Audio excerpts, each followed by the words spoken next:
అభ్యర్థులపై BJP మల్లగుల్లాలు. పెద్దల approval కోసం ఢిల్లీ చేరిన లిస్ట్. 39తో తొలి లిస్ట్ ఇవ్వడానికి ఆపసోపాలు. ఫస్ట్ లిస్ట్ లో ముఖ్య నేతలకే టికెట్లు. పార్టీని వీడుతున్న ముఖ్య నేతలు. చివరి నిమిషం వరకు ఈటల కూడా డౌటే.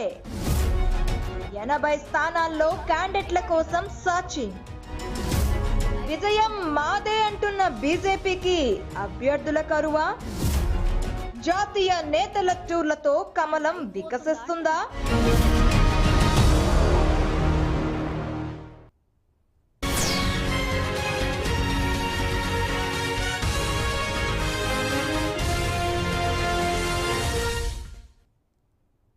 నమస్తే, వెల్కమ్ టు హెల్త్ టైమ్.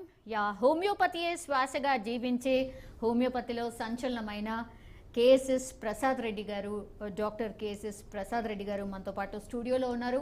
హోమియోపతిలో ఎన్నో అద్భుతాలు చేసినటువంటి డాక్టర్. సో ఆయన ఎక్స్పీరియన్సెస్ మనం ఈరోజు షేర్ చేసుకోబోతున్నాం. సార్ నమస్తే. సార్ నమస్కారం అమ్మా. సార్, చాలామంది ఇప్పుడు సీజనల్ వ్యాధులు అనగానే ఫీవర్సే ఫస్ట్ గుర్తొస్తూ ఉంటాయి. Sir, first basic question, fever అనేది ఒక జబ్బా కాదా? Yes, thank you very much for asking that question. It is the real subject on which we have to discuss. అసలు ఫీవర్ అంటే ఏంటి? మానవులలో శరీర ఉష్ణోగ్రత 98.4 ఫారెన్హీట్ ఉంటుంది. అది మించిన ఉష్ణోగ్రత మనుషులలో ఏర్పడినప్పుడు మనం దాన్ని ఫీవర్గా పరిగణిస్తున్నాం.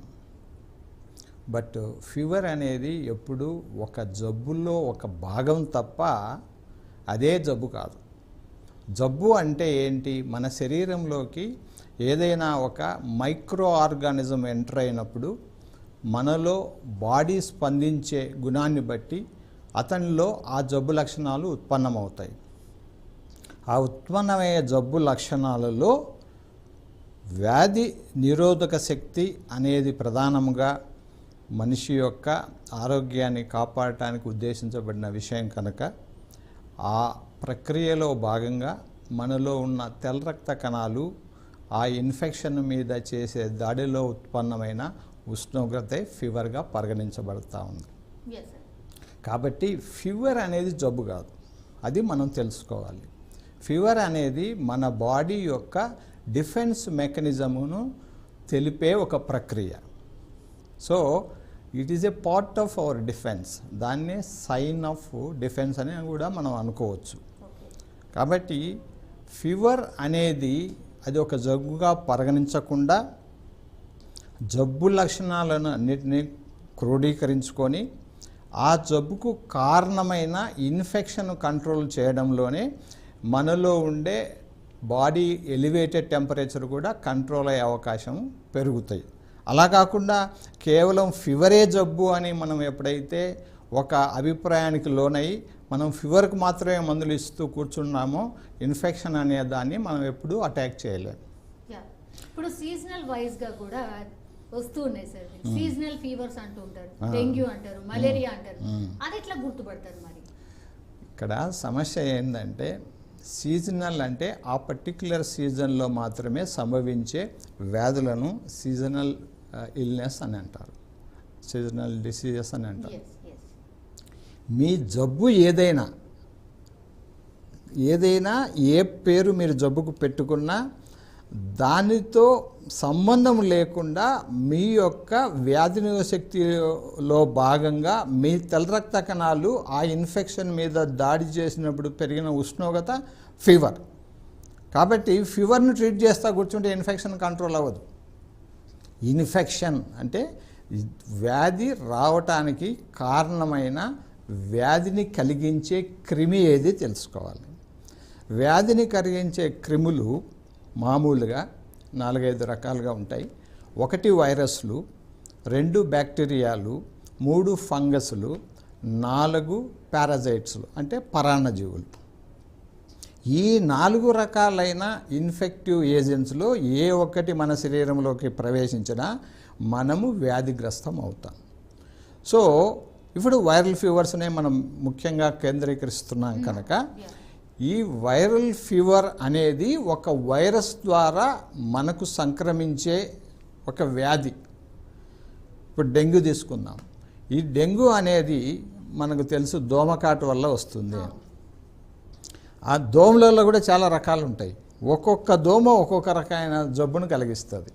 సో మనలో ఇప్పుడు మనం డెంగ్యూ ఫీవర్ని గురించి మాట్లాడుకుంటే మనలో డెంగ్యూను కలిగించే దోమ ఎడిస్ ఈజిప్టి అంటారు. దాని పేరు, ఆ దోమ పేరు. ఆ దోమ ఆల్రెడీ ఇన్ఫెక్ట్ అయి ఉంటే, అంటే ఆ దోమలో ఆ వైరస్ ఉండి ఉంటే ఆ దోమ మనకు కుట్టడం వల్ల మన బ్లడ్ స్ట్రీమ్లోకి ఆ వైరస్ ఎంటర్ అవుతుంది. ఆ వైరస్ మనలోకి ఎంటర్ అయిన తర్వాత దాని లక్షణాలను మనలో ఏర్పరచడం మొదలవుతుంది. సో దాన్నే సిమ్టమ్స్ అని అంటారు. ఈ సిమ్టమ్స్లో ఈ డెంగ్యూ ఫీవర్కు సంబంధించిన వైరస్ కలగజేసిన వ్యాధి లక్షణాలు ఎలా ఉంటాయంటే, మొట్టమొదట సీవియర్ బాడీ ఏక్స్ ఉంటాయి. ఒకటి ఏంటంటే ఇక్కడ సౌమ్య మీరు తెలుసుకోవాల్సింది, ప్రజానికం తెలుసుకోవాల్సింది, ఈ పర్టిక్యులర్ డెంగ్యూ ఫీవర్లో ఉన్నంత బాడీ ఏక్స్ మిగతా ఏ యొక్క ఫీవర్లో కానీ లేకుంటే వేరే వ్యాధిలో కానీ ఉండవు. దీనికి ఒక ప్రత్యేకమైన పేరుంది. డెంగ్యూలో బ్రేక్ బోన్ ఫీవర్ అంటారు దాన్ని. అంటే మీ యొక్క బోన్స్ అన్నీ కూడా విరగొడితే ఎలాంటి నొప్పికి లోనవుతుందో అలాంటి నొప్పిని కలగజేయడం అనేది కేవలం ఈ డెంగ్యూ ఫీవర్లోనే జరుగుతుంది. Break bone fever. సో దీనివల్ల మీ శరీరంలో ఎక్కడెక్కడ బోన్స్ ఉన్నాయో, అది ఛాతీలో కావచ్చు, చేతులలో కావచ్చు, కాళ్ళల్లో కావచ్చు, వీపులో కావచ్చు, తలలో కావచ్చు, ఎక్కడైనా సరే ఈ బ్రేక్ బోన్ ఆ టెండెన్సీ ఉంటుంది. కాబట్టి అక్కడ మనకు మొత్తం అన్బేరబుల్ బాడీ పెయిన్స్. అది మొట్టమొదటి లక్షణం డెంగ్యూలో. ఇలాంటి బ్రేక్ బోన్ టెండెన్సీ ఏ ఇతర జబ్బులో కూడా లేదు. సో ది ఫస్ట్ సైన్, అది first experience of the patient, నా మొత్తం బాడీ అంతా విరిగిపోతూ ఉంది అని ఎవరైతే మీకు చెప్తారో అప్పుడు you have to suspect that he may be having dengue fever అని. సో రెండోది విపరీతమైన హెడేక్. ఆ హెడేక్ కూడా ఎక్కడ కాన్సన్ట్రేట్ అవుతుందంటే బిహైండ్ యువర్ ఐస్, కన్నులో లోపల, కన్నుగుడ్డు లోపల. 2 మళ్ళా 3 ఫెటిగ్ అంటే నీరసంగా ఉండటం. 4 నాసియా అంటే వామిటింగ్ సెన్సేషన్ ఉండటం. 5 వామిటింగ్స్ అవటం. Sensation and vomiting also. అది తర్వాత ఇప్పుడు మనము మళ్ళా వైరల్ ఫీవర్ వరకు కొద్దిగా దృష్టి సారిస్తే, ఏ ఆర్గానిజం అయితే మనలోకి ఎంటర్ అయిందో ఆ ఆర్గానిజం యొక్క శక్తి తీవ్రతను బట్టి మనలో లక్షణాలు ఉత్పన్నమవుతాయి. So your suffering is directly proportionate to the virulence of the organism అంటారు దాన్ని. అంటే వ్యాధి యొక్క తీవ్రత ఆ వ్యాధిని కలిగిస్తున్న వైరస్ యొక్క స్ట్రెంగ్త్ మీద ఆధారపడి ఉంటుంది. So virus is stronger, your suffering also is going to be much more ప్రపోర్షనేట్గా ఉంటుంది అని చెప్పడంలో అర్థం అది. సో ఇలాంటి స్థితిలో మీరు ఫీవర్ అనేది ఇక్కడ ఒక అంశం మాత్రమే. ఫీవర్ అనేది జబ్బు కాదు. ఫీవర్ అనేది జబ్బులో ఒక అంశం అని చెప్పాను కదా. మనలోకి ఎంటర్ అయిన ఈ యొక్క ఆర్గానిజం వైరస్, ఈ డెంగ్యూ వైరస్ అనుకోండి, ఈ డెంగ్యూ వైరస్ యొక్క తీవ్రత, స్ట్రెంగ్త్, బలము ఎంత ఎక్కువగా ఉంటుందో మనలో అంత తీవ్రంగా లక్షణాలు ఏర్పడతాయి. ఈ వైరస్ ఎంటర్ అయిన దానికి నిరోధించటానికి మన బాడీ స్పందించే గుణములో ఉత్పన్నమైన టెంపరేచరే fever. Fever is a sign of defense. Fever itself is not a disease. It is the real thing on which your defenses would depend on. మీ యొక్క టెంపరేచర్ బాగా ఎలివేట్ అయిందంటే అర్థం ఏంటంటే మీలో ఉండే వ్యాధి నిరోధక శక్తి అంత ఎక్కువగా ఆ వైరస్ నిరోధించడానికి ప్రయత్నం చేస్తుందని అర్థం. Yes sir. ఇప్పుడు డెంగ్యూకి సంబంధించి మాట్లాడుతున్నాం కదా సార్. యాక్చువల్లీ దోమ కాటు వల్ల వస్తుంది, అయితే మధ్యాహ్నం దోమ కరిస్తేనే వస్తుంది అని ఒకటి ఉంది sir. You have to clarify. ఇంకోటి ఏముందంటే సార్, డెంగ్యూ వచ్చిన వాళ్ళు చాలామంది ఎందుకు చనిపోతున్నారు అంటే అంత డేంజరస్ ఎందుకు ఉంది డెంగ్యూ? ఫీవరే కదా అని అనుకోవడానికి లేదు. మిగతా వేరుంది, డెంగ్యూ వేరుంది, ఎందుకని? ఇక్కడ మనం ఆలోచించుకోవాల్సింది ఏంటంటే ఏ ఫీవర్ కూడా చంపే శక్తి లేదు. చంపే శక్తి ఎప్పుడైతే ఇన్ఫెక్షన్ ఏదైతే మనలోకి ఎంటర్ అయిందో ఆ ఇన్ఫెక్షన్ యొక్క శక్తి మీద ఆధారపడి మాత్రమే మనలో లక్షణాలు వస్తాయని అనుకున్నాం. కాబట్టి మీకు వచ్చే జబ్బు ఏదైనా కానీ టెంపరేచర్ ఎక్కువ ఉండటం వల్ల జబ్బు తీవ్రత ఎక్కువ ఉందని అనుకోవడానికి అవకాశం లేదు. టెంపరేచర్ ఎక్కువగా ఉంది అంటే మీ బాడీలో ఉండే తెల్ల రక్త కణాల యొక్క ఫైటింగ్ ఎబిలిటీ ఎక్కువగా ఉందని అర్థం. సో తెల్ల రక్త కణాలు ఎప్పుడైతే ఈ ఇన్ఫెక్షన్ను కలిగించే క్రిముల మీద దాడి చేస్తాయో ఆ దాడి వల్ల మనలో ఉండే డిఫెన్స్ మెకానిజం యొక్క ప్రకోపం అది. Temperature, rise of temperature is an expression of the direct revolt of our defenses against the infection. See the fun here. So మనం టెంపరేచర్ ఎక్కువ ఉంటే అది చాలా వ్యాధి తీవ్రతను తెలుపుతున్నట్లు అనుకుంటాం. టెంపరేచర్ ఎక్కువగా ఉందంటే మనం ఆలోచించుకోవాల్సింది ఏంటంటే మనలో ఉండే డిఫెన్సెస్ చాలా బాగా సక్రమంగా జబ్బును కంట్రోల్ చేసేదానికి ప్రయత్నం చేస్తున్నాయని అర్థం. అంటే ఇమ్యూనిటీ పవర్ ఎక్కువన్నట్టు లెక్క.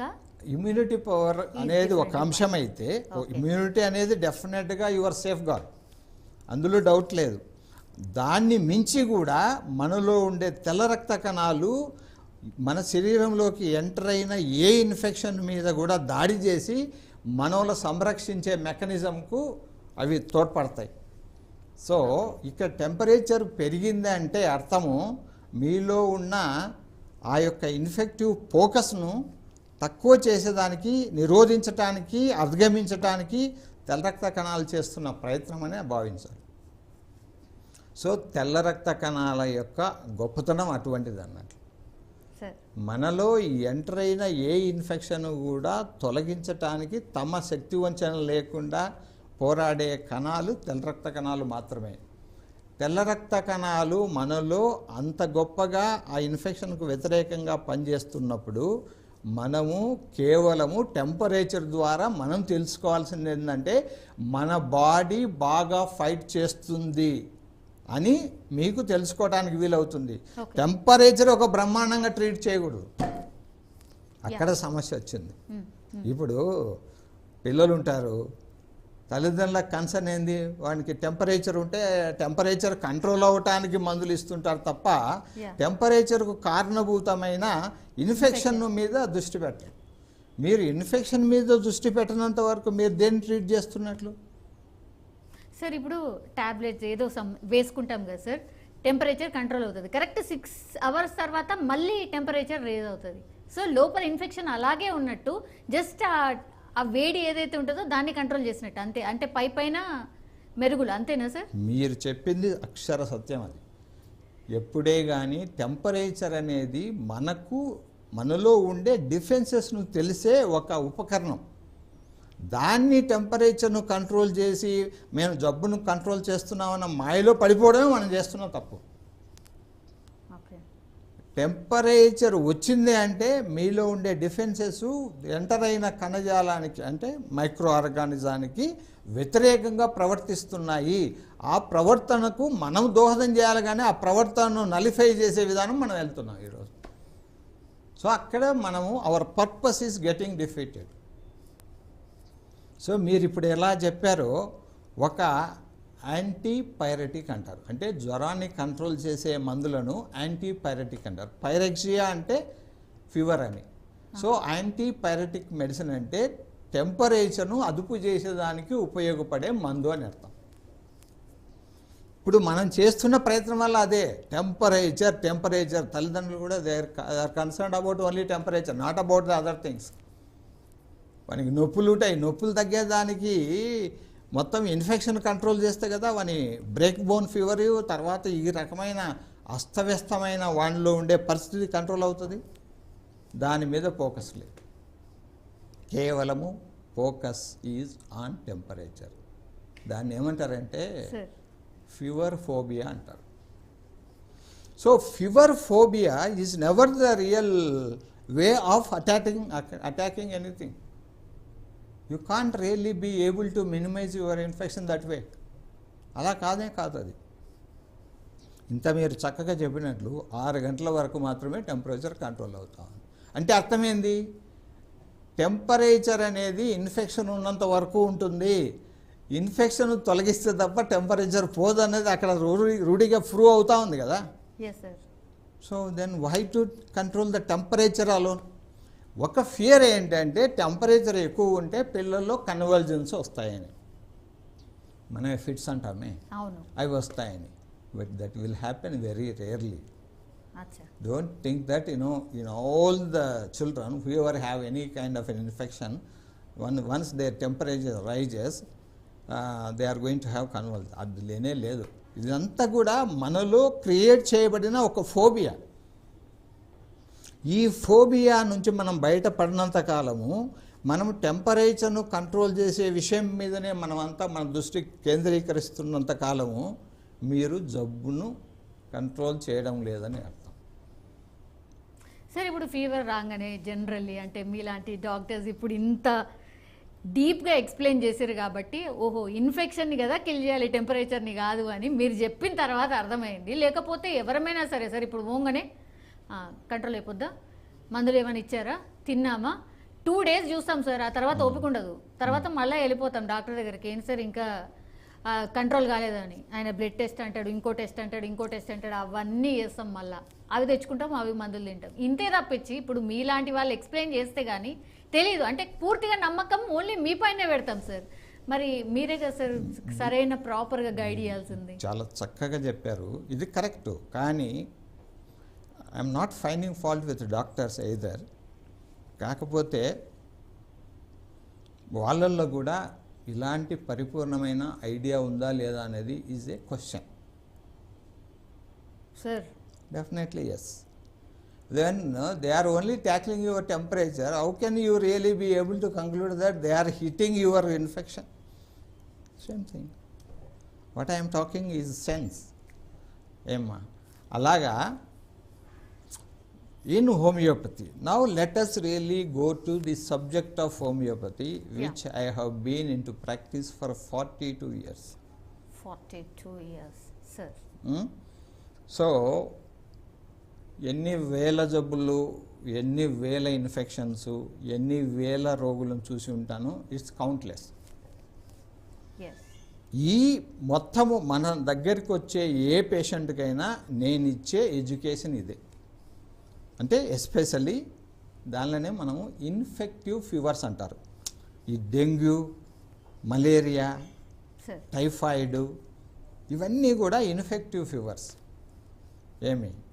బట్ జబ్బు వేరు. మనం ఫీవర్ను మనం ఏం చేస్తున్నాం, అటాచ్ చేసి చెప్పుకుంటున్నాం తప్ప, బట్ ఫీవర్ అనేది ప్రధానమైన అంశం కాదు. అది it is the after math of an infection. So ఎప్పుడే సరే మీరు ఏ జబ్బునైనా తొలగించాలి అంటే more so of the infective type, మీరు చేయాల్సింది ఆ జబ్బుకు కారణభూతమైన ఇన్ఫెక్టివ్ ఏజెంట్ ఏదని తెలుసుకోవాలి. దాన్నే మైక్రో ఆర్గానిజం అంటారు. సో ఈ మైక్రో ఆర్గానిజం వల్ల ఉత్పన్నమైన లక్షణ సముదాయాన్ని మొత్తం ఏకీకరణ చేసి ట్రీట్ చేయాలి, నాట్ ఫీవర్ అలోన్. అందువల్ల నా దగ్గరికి వచ్చే ఏ పేషెంట్ కూడా వాళ్ళకి చెప్పేది ఇదే, మీరు ఫీవర్ను గురించి ఎక్కువ ఫోకస్ పెట్టకండి. ఫీవర్ అనేది ఈ మొత్తం ప్రక్రియలో ఒక అంశం అంతే. అది it is not the entirety of the illness. Sir. It is only a part of an illness. Then why to focus too much on you must be stressing too much on fever, neglecting the other part of the correction.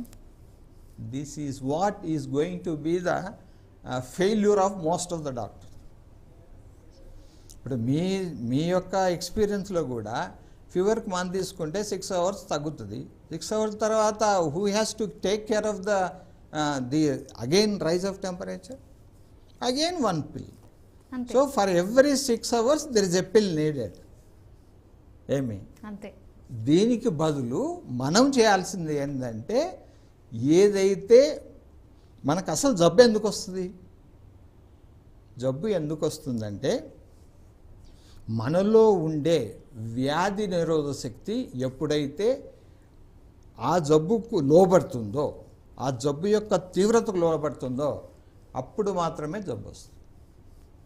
So ఇక్కడ మనం పెంపొందించుకోవాల్సింది ఏంది, మనలో ఉండే వ్యాధి నిరోధక శక్తిని పెంపొందించుకోవాలి. ఆ effort అక్కడ పెట్టాలి, not in controlling temperature. So our focus is getting unnecessarily shifted for temperature, Yes. which is not the right way of correcting any illness. So you focus on how to improve your immunity. Then ఇంకోటి ఏంటంటే susceptibility అనేది ఒకటి ఉంటుంది, అది ఒక అంశం. అంటే ఒక జబ్బుకు లోబడే తత్వం మనలో ఉండదాన్ని ససెప్టబిలిటీ అంటారు. మనం మామూలుగా కామన్ లాంగ్వేజ్లో కూడా మాట్లాడుతున్నాం, ఈ ససెప్టబుల్ టు సంథింగ్ అని, ఈ ససెప్టబుల్ టు టేకింగ్ లిక్కర్, ఈ susceptible to one particular dish అని చెప్తుంటారు కదా. అవును. అలాంటిది ససెప్టబిలిటీ అంటే జబ్బును నయం చేయడానికి 2 అంశాలు మాత్రమే తోడ్పడతాయి. టెంపరేచర్ను కంట్రోల్ చేసే యాంటీపైరెటిక్ మెడిసిన్స్ కాదు తోడ్పడేది. 2 అంశాలు ఏంటి, మనలో ఉండే వ్యాధి నిరోధక శక్తిని పెంపొందించుకోవటము, మనలో ఉండే ససెప్టబిలిటీని ఆ జబ్బులో లేకుండా చేయడం. So increasing the resistance, increasing the immunity and lowering the susceptibility is the way out for the salvation of any problem. So idi actually this is what is to be done in every single case in homeopathy, irrespective of the illness, whether it is caused by infection or it is caused by something else. ఇప్పుడు మీకు కడుపు నొప్పి ఉందనుకున్నాం sir, ఎట్లా గుర్తుపడతారు sir? Generally హోమియోపతిలో ఎట్లా గుర్తుపడతారు? మామూలుగా ఇప్పుడు వైరల్ ఉంది సార్, వైరల్ ఫీవర్స్ ఉంది. ఈ వైరల్ ఫీవరా, డెంగ్యూ ఫీవరా, మలేరియా ఫీవరా, ఎట్లా గుర్తుపడతారు హోమియోపతి దాంట్లో? అన్నిటికన్నా ముఖ్యమైన మనిషి ఎవరైతే జబ్బుతో బాధపడుతున్నాడో అతన్ని మించిన టీచర్ ఎవరు లేరు. Patient is the best teacher, me investigations కాదు. ఓకే, మీరు ఇన్వెస్టిగేషన్ చేశారు, డెంగ్యూకు సంబంధించి డెంగ్యూకు టెస్ట్ ఉంటుంది, NS1 అని యాంటీజెన్ టెస్ట్ అని ఉంటుంది, చేశారు, డెంగ్యూ ఉంది, డెంగ్యూ పాజిటివ్ ఉంది. మీ దగ్గర డెంగ్యూకు సంబంధించిన సమాధానము మీ వైద్య శాస్త్రంలో లేకపోతే డెంగ్యూ ఫీవర్ అని మీరు డయాగ్నోజ్ చేయడం వల్ల మీకు జరిగే ఉపయోగం ఏంటి? వ్యాలిడ్ క్వశ్చనే కదా. You should have attended the very reason why there is an illness in the humans. నేను ఇప్పుడే చెప్పాను, ఒకటి lowered resistance, and lowered resistance is the reason. So you have to really bring back that lowered resistance to the optimal level. మీ బాడీకే defence mechanism, దాన్నే resistance immunity అంటున్నాం. So what is that you have to really do in the form of medicine is giving a kind of support to these 2 factors, increasing the resistance and lowering the susceptibility. ఇది లోపలికి పోయి ఇప్పుడు micro organism ఒకటి enter అయింది అనుకోండి, micro ఆర్గానిజమును ఆ తాత్కాలికంగా చంపటం వల్ల ఆ పర్టిక్యులర్ ఇన్సిడెంట్కి సంబంధించి మీరు చంపిన వాళ్ళు అవుతే దాని తర్వాత ఆఫ్టర్ మాత్ వల్ల ఏర్పడిన లక్షణాలు ఇమీడియట్గా పోతాయా తర్వాత పోతాయని again is a thing of your resistance only. So ఇక్కడ అసలు తెలుసుకోవాల్సిన విషయం ఏంటంటే, మీరు కానీ ఎవరైనా కానీ mere entry of an infection is no indication of disease. What a big statement it is. మన ఇంట్లో 10 మంది ఉన్నాం అనుకోండి, మనకు బంధువులు వచ్చారు, Sunday you prepared big biryani and all the 10 people ate the same biryani. మరి ఒకరికే ఫుడ్ పాయిజనింగ్ ఎందుకు వచ్చింది? It's a question. అవును, ఎందుకు వచ్చింది అంటే, ఏ బిర్యానీ అయితే మనం తిన్నామో ఆ బిర్యానీలో ఆ పర్టిక్యులర్ ఇన్ఫెక్టివ్ ఏజెంట్ అందరిలోకి వెళ్ళింది. అందరిలోకి వెళ్ళినప్పటికీ కూడా why one has become vulnerable because of his extra susceptibility to it. So మన దగ్గరికి రోజు కొన్ని వేల మైక్రో ఆర్గానిజమ్స్ లోపలికి ఎంటర్ అవుతాయి. మన చేతిలో ఉన్నంత మైక్రో ఆర్గానిజమ్స్ ఎక్కడ ఉండవు మన బాడీలో. It is such a store house of infection. But why you are not becoming sick? So అందువల్ల mere entry of an infective agent is no indication of disease. దీన్ని దృష్టిలో పెట్టుకొని ఆడు ఫుడ్ పాయిజనింగ్ లోనయ్యాడంటే వానిలో ఆ జబ్బుకు లోబడే తత్వము, ససెప్టబిలిటీ ఎక్కువ అవటం వల్ల ఆ పర్టిక్యులర్ బ్యాక్టీరియాకు వాడు ససెప్టబుల్ అవటం వల్ల అతనిలో మాత్రమే జబ్బు వచ్చింది. This is what is to be really known for you to understand why you become big, why you become sick and why you don't become sick. Science అనేది ఇలా అర్థం చేసుకోవాలమ్మా. సో ఊరికే ఆ పరీక్ష చేసినా ఈ పరీక్ష చేసినా ఇది చేసినా. నేను ఇంకొకటి చెప్తాను, ఇక్కడ నొప్పిని ఎవడని చూశాడా? ఫీల్ చేసినాం అంతే. Very very correct. బర్నింగ్ని ఎవడని చూశాడా? నమ్నెస్ని ఎవడని చూశాడా? ఇచ్చింగ్ని ఎవడని చూశాడా? ఏ మానవులలో వచ్చే జబ్బులైనా ఈ 4 పారామీటర్స్కు లోబడే వస్తుంటాయి. అంటే వానికి ఏదైనా ఒక ప్రాబ్లం వచ్చిందంటే అందులో పెయిన్ అయినా ఉండొచ్చు, నమ్నెస్ అయినా ఉండొచ్చు, బర్నింగ్ అయినా ఉండొచ్చు, ఇచ్చింగ్ అయినా ఉండొచ్చు. మరి ఈ విషయాలు వానిలో ఉన్నాయని ఎలా తెలుసుకుంటారు మీరు? No test is there to detect whether he has burning or numbness or itching or pain. Who has to tell that? Patient. Only the sufferer. ante. So సఫరర్కు మాత్రమే తెలిసిన ఈ సమాచారాన్ని సఫరింగ్ ఎవరైతే ఉందో వాడి నుంచి తెలుసుకోకుండా మీరు డార్క్ రూమ్లో ఏమి ఇన్వెస్టిగేట్ చేస్తారు? How bad it is, ridiculous. The patient is right in front of you, able to express what all he has. ఇక్కడ ఒక ఉదాహరణ చెప్తా. మీకు హెడేక్ ఉందనుకోండి. ఉంది సార్. ఏమ్మా ఉంది కదా. హెడేక్ ఉంటే ఇప్పుడు తలలో 4 భాగాలు ఉంటాయన్న విషయం కూడా ఎవరికి తెలుసు? మెడికల్ పీపుల్కి తెలుసు. మీకు ఎలా తెలుస్తుంది? తలలో ప్రాంటల్ ఉంటుంది, పెరైటల్ ఉంటుంది, ఆక్సిపుటల్ ఉంటుంది, వర్టెక్స్ ఉంటుంది. ఈ పునికెను వర్టెక్స్ అంటారు. ఈ వెనక భాగాన్ని ఆక్సిపిటల్ అంటారు. దీన్ని ప్రాంటల్ అంటారు. ఈ కణతలను పెరైటల్ అంటారు. ఇక్కడ మీకు నొప్పి ఎక్కడ ఉంది ఎవరికి తెలిసింది? నొప్పి ఎవరైతే బాధపడుతున్నారో వాళ్ళకి తెలిసింది. దీన్ని టెస్ట్ ఏం చెప్తారు మీరు? ఎక్కడ టెస్ట్ చేస్తారు మీరు? Where do you test this? This is all absurd. When you have the sufferer able to talk and express what all the suffering he has, what for you have to really go for an investigation about which nobody has any kind of an idea about? ఇంత దరిద్రమా?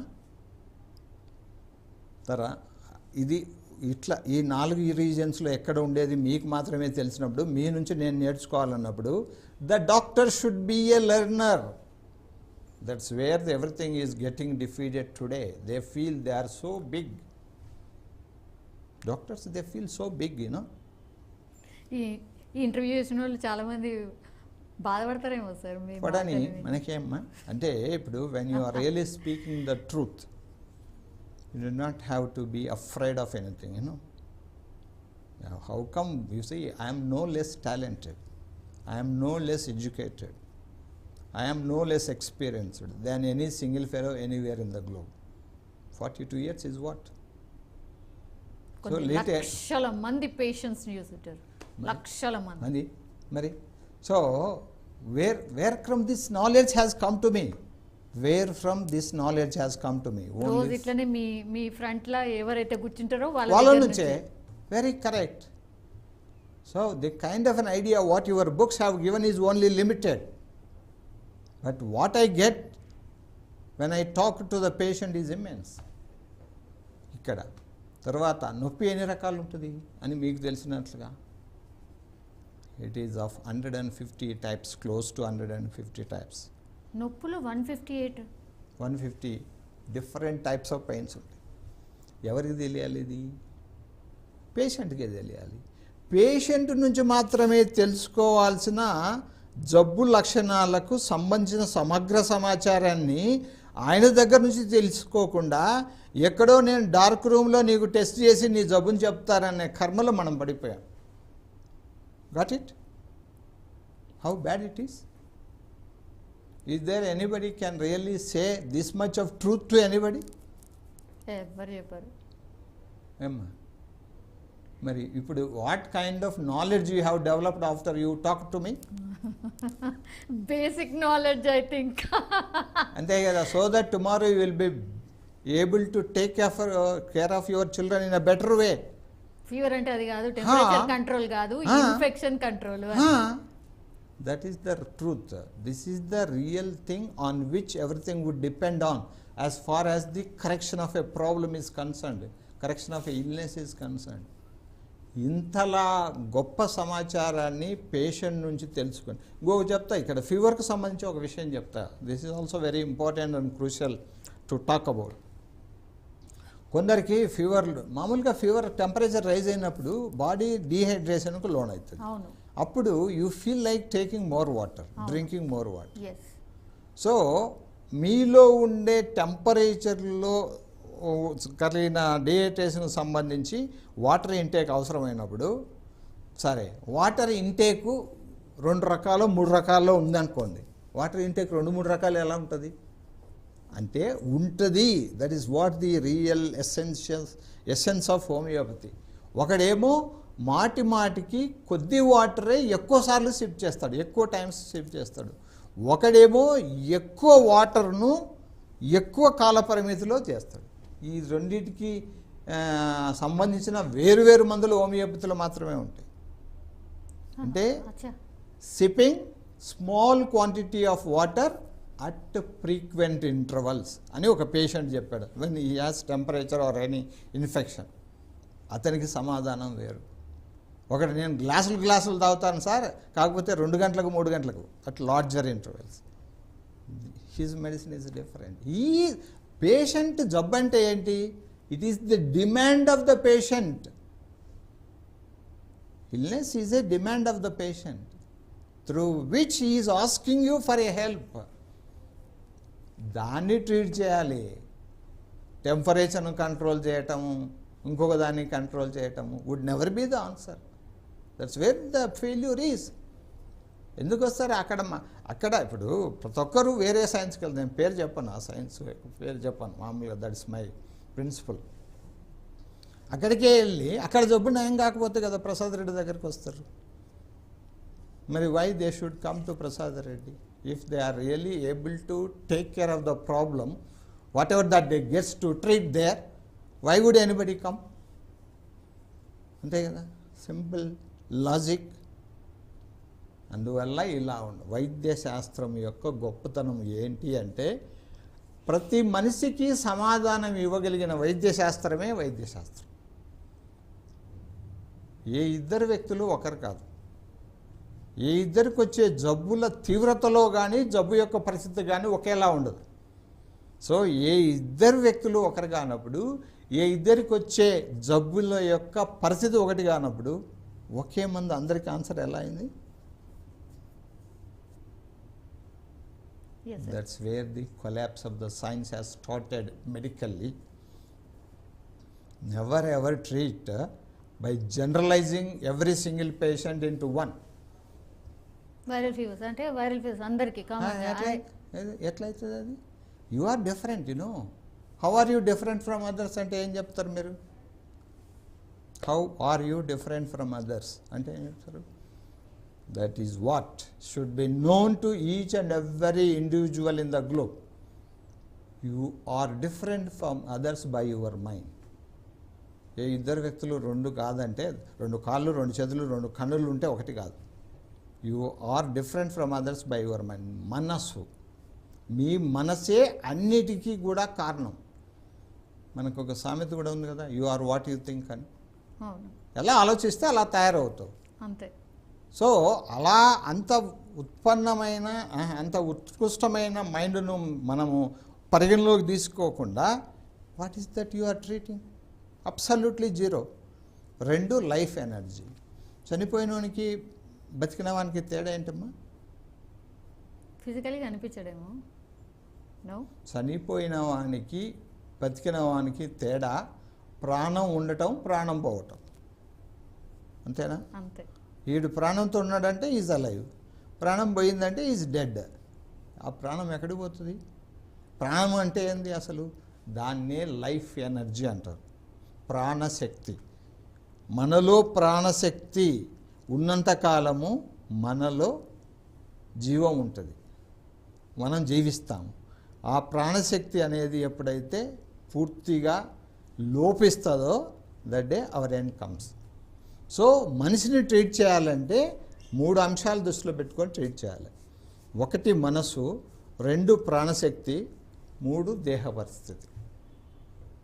ఇక్కడంతా reverse మెకానిజంలో ఉంది. దేహమే important, ఆ 2 మనకు తెలియవు.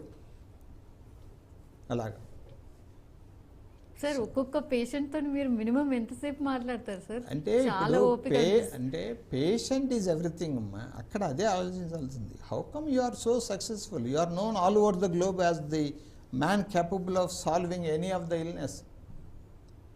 Why would anybody come? ఉంటే కదా, ఆ మెరిట్ మనలో ఉంటే కదా. Yes, correct. ఇంకోటి సార్, సైడ్ ఎఫెక్ట్స్ ఉండవు హోమియోపతిలో అనేది ఒక పాజిటివ్ థింగ్ సార్. ఇంకోటి ఏంటంటే చాలా స్లోగా జబ్బులు తగ్గుతాయి అనేది ఇంకోటి ఉంది sir. You have to clarify. Yes, side effect అంటే ఎన్ని ముందు తెలుసుకోవాలి. When you talk to Prasad Reddy there won't be any doubt. అంతే కదా? అంతే సార్. ఇప్పుడు సైడ్ ఎఫెక్ట్ అంటే ఏంటంటే, మనము ఒక మందు దేనికి ఉపయోగపడుతుందని నిరూపణ దశలో, అంటే ప్రూవింగ్ దశలో, మనం ఎలుకల మీద, సుంచుల మీద చేస్తే అక్కడ నుంచి సమాచారం వచ్చేది అత్యల్పం. అర్థమైందే? సార్, వాటి మీదనే చేసిన తర్వాత మనుషుల మీద ప్రయోగించేస్తున్నారు కదా సార్. అవి ఏమన్నా చెప్తే కదా మనం చేసేది. మళ్ళీ మనుషుల మీద ప్రయోగించడానికి ఆ యొక్క నాలెడ్జ్ ఉపయోగపడుతుంది. అవునా ఏమ్మా? ఎలా ఉపయోగపడింది చెప్పు? What is that the rat has given you information? What is that the guinea pig has given you information? Did it ever speak a single sentence or single word? Did it ever tell anything that is passing through inside? నాకు ఇదైంది అదైంది ఎలా చెప్పినా చెప్పలే. అట్లా హ్యూమన్స్లో ఇది రావచ్చు అని నువ్వు ఎలా ప్రయోగం చేస్తావు? How do you really forecast that the humans will really have some kind of problem out of the action of some medicine in a proving stage? No, that's where the failure is. Side effect ante amma, to be able to put in one sentence, side effect ante ఏదైతే ఆ మందు నిరూపణ దశలో మనకు తెలియని విషయము ఈరోజు మానవులలో ఆ మందు ఇచ్చినప్పుడు ఉత్పన్నం కావడం. What is that you have not observed at the time of proving? If it is now happening in the patient when a medicine is given, that is known as side effect. Homeopathy ఈ ఎలకల మీద, గినిపిక్స్ మీద prove చేయబడదు. Homeopathy ఆరోగ్యవంతులైన మానవుల మీద ప్రయోగాల ద్వారా ఏ జబ్బులు మానవులలో రావడానికి అవకాశం ఉందో తెలుసుకో. So ఇక్కడ side effects question does not arise because you are talking to the human's expression.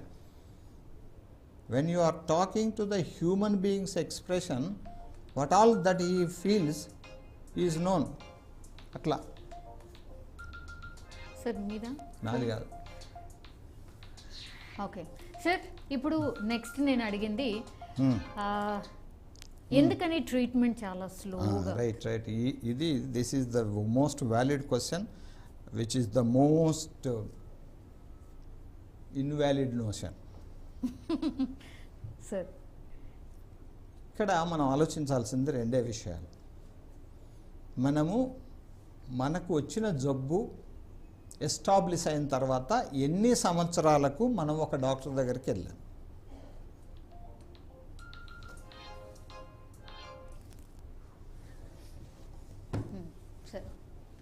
ఏమి కదా సార్, మామూలుగా ప్రకృతి సూత్రం ఏంటి? మొక్కై వంగనిది మానై వంగున. అవును. మొక్క దశలేమో ఆ దొరల దగ్గరికి వెళ్తారు, మాన దశలో ఇటుకు వస్తారు. మొక్క దశలోనే నయం చేసే అవకాశాలు ఉన్న స్థితి నుంచి మాను దశకు మారటానికి మార్పు చెందటానికి కారణం ఎవరు? Patient. No, don't ever really blame the patient, Soumya. Don't ever blame. Patient is never wrong. మనకు ప్రాబ్లం వస్తే డాక్టర్ దగ్గరికి వెళ్ళాం. డాక్టర్ దగ్గరికి వెళ్తే మన ప్రాబ్లం తొలగించాల్సిన బాధ్యత డాక్టర్ది కానీ పేషెంట్ది కాదు కదా. If you know how to treat itself, there is no need for you to go to a doctor. We have gone to a doctor because we are not really able to heal our cells. తప్పేవరిది? మొక్క దశ నుంచి మాను దశకు జబ్బును తీసుకెళ్ళడానికి కారణమైన వాళ్ళు ఎవరు? ఎవరైతే మీరు ఫస్ట్ ట్రీట్మెంట్ తీసుకోవడానికి వెళ్ళారో వాళ్ళే కదా. అంతే. సో మొక్క దశలో అక్కడికి వెళ్తారు, మాను దశలు ఇక్కడికి వస్తారు. మొక్కను తొలగించడం సులభమా, మాను తొలగించడం సులభమా? అవునా? ₹1 అప్పు చేసి తీర్చడం సులభమా, ₹100 అప్పు చేసి తీర్చడం సులభమా? Same thing. అలా కాబట్టి హోమియోపతికి వచ్చే వాళ్ళందరూ కూడా అన్ని రకాల ప్రయోగాలు అయిపోయిన తర్వాత చివరి ప్రయోగంగా హోమియోపతికి వస్తారు. అప్పుడు మొక్క మానై కూర్చుంటుంది. ఆ మాను కూడా తొలగించే శక్తి కలిగిన ఏకైక వైద్యం హోమియోపతి అయినప్పుడు మీరు మొక్క దశలోనే వచ్చింటే ఇన్ని సంవత్సరాల బాధ మీకు ఉండేది కాదు కదా. So homeopathy is not slow. The people who come to homeopathy are late comers. So I have answered both of your questions. Yes, sir. No way there is side effect in homeopathy because this is the only science proved on healthy humans in order to really know what this particular substance can produce in the humans. అసలు అది మహా అద్భుతం అంతే. అది homeopathy అనే మహా అద్భుతం. So if you happen to come to my clinic and see the kind of literature I have running into hundreds of books, ఏ జబ్బు కూడా హోమియోపతికి తెలియని జబ్బు హ్యూమన్స్లో రాదు. ఎందుకన్నా స్టేట్మెంట్ అక్కర్లే. అవును సార్. ఏ జబ్బు అయినా అది హోమియోపతికి తెలిసిన అంశమే అయి ఉంటుంది. ఏ పేషెంట్ 800 కోట్ల జనాభాలో ఎవరు జబ్బుతో హోమియోపతిని అప్రోచ్ అయినా వాళ్ళకు కావాల్సిన సమాధానం హోమియోపతిలో ఉండే ఉంటుంది. So there is nothing that homeopathy doesn't have an idea about any patient. So అంత గొప్ప సైన్సు ఈరోజు ప్రజలకు ఉపయోగార్థం నాలాంటి వాడు మాట్లాడితే ప్రజలకు తెలిసి వాళ్ళు వాళ్ళ ఆరోగ్యాన్ని సమృద్ధి పరుచుకుంటారని నేను ఇలా టైం తీసుకొని మీలాంటి వాళ్ళ ద్వారా హోమియోపతిని ఎక్కువ ప్రజల్లోకి చేరవేస్తున్నా. Thank you sir, thank you so much. నిజంగానే సార్, ఈ వీడియో చూసిన వాళ్ళకైతే బేసికల్లీ ఫీవర్ అంటే జబ్బు కాదు, అదొక ఇన్ఫెక్షన్ని కదా ట్రీట్ చేయాల్సింది అన్న బేసిక్ ఇన్ఫర్మేషన్తోనైతే మీరు స్టార్ట్ చేశారు అండ్ ఫుల్ ఇన్ఫర్మేషన్ ఇచ్చారు sir. Thank you sir, thank you very much.